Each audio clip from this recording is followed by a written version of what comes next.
Ամերիկայի Կոնեկտիկուտ նահանգը, անգլերեն Connecticut, Connecticut նահանգը ունի Հայաստանի չափ բնակչություն, շուրջ 3 միլիոն, բայց այդ երկրի հնան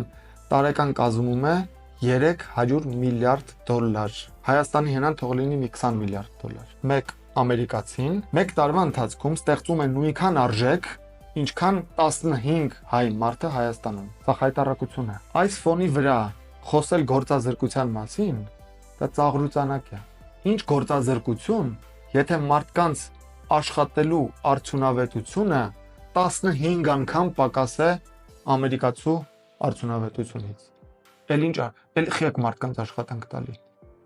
Ոնց կարելի է խոսալ մարդկանց աշխատանք տալու մասին, փոխանակ հասկանանք խնդրեմը որն է եւ խոսենք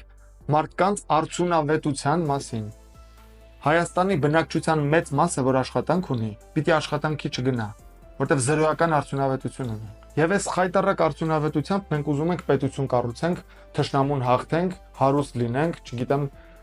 արժանապատիվ կյանքով ապրենք։ Մենք մեր արդյունավետությամբ արդեն իսկ անարժանապատիվ ազգ ենք։ Եթե մենք արժանապատվություն ենք ուզում, նախ մենք պիտի մեր արդյունավետությունը բարձրացնենք, հետո նոր խոսենք թշնամիների եւ բարեկամների մասին եւ Ռուսաստանի եւ Ամերիկայի եւ Թուրքիայի ու Ադրբեջանի մասին։ Այսօր Հայաստանի զբաղված բնակչության 90%-ը, որ առավոտից իրիկուն աշխատանքի է գնում, իրանց թվում է թե աշխատում է։ Աշխատած չաշխատած մեկը։